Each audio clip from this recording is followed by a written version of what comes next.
Hey everyone, welcome to Online Help Guide. Today in this video, I'm going to show you how to switch system mode on Mico. So without any further ado, let's get started. First of all, simply open your Mico application. Tap on profile icon on the bottom right corner.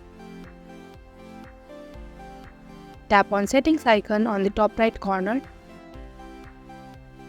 Tap on general. Now, in order to switch the system mode, tap on click to switch. Tap on confirm.